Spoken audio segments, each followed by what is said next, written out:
రాష్ట్రంలో అధికార పార్టీ ఆగడాలు హద్దులు మీరాయన్నారు ఖమ్మం కాంగ్రెస్ పార్లమెంట్ అభ్యర్థి రేణుకా చౌదరి. ఎన్నికల ప్రధాన అధికారి రజత్ కుమార్ ను కలిసిన కాంగ్రెస్ నేతలు ఖమ్మం పార్లమెంట్ ఎన్నికలు జరిగిన తీరుపై ఫిర్యాదు చేశారు. రాష్ట్రంలో అసలు ప్రజాస్వామ్యం ఉందా అని ప్రశ్నించారు. అటు సోషల్ మీడియాలో రేణుకా చౌదరిపై దుష్ప్రచారం జరిగిందన్నారు. మరి శశిధర్ రెడ్డి కంప్లైంట్ చేస్తే కూడా పట్టించుకోలేదన్నారు.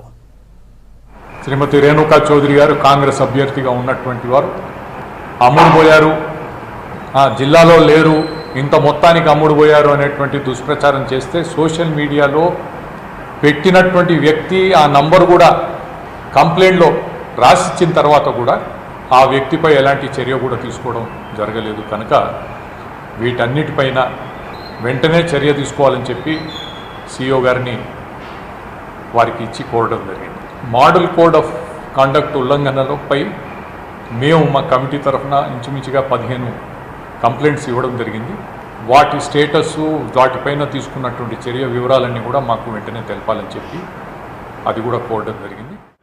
ఒక అభ్యర్థి పైన మీరు 2 రోజుల ముందు ఎటువంటి సాక్ష్యాధారాలు లేకుండా మీరు వచ్చి రైడ్ చేసి అది ప్రజల్లోకి మీరు పబ్లిసైజ్ చేసేసి ఆ తర్వాత అక్కడ ఏమీ దొరకకపోతే మీరు కనీసం సారీ చెప్పకుండా మా పైన చేస్తే అది ఇన్ఫ్లుయెన్సింగ్ ద ఓటర్ కాదా?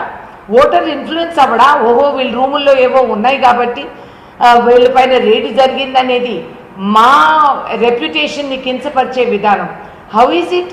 అధికార ప్రభుత్వ అభ్యర్థులు ఎవరికీ రేడ్లు కాలేదు, కానీ విపక్షంలో ఉన్న మా అందరికీ రేడ్లు జరిగాయి. మెయిన్ ఆపోజిషన్ అందరికీ రేడ్లు జరిగాయి. ఇక్కడే కాదు, దేశవ్యాప్తంగా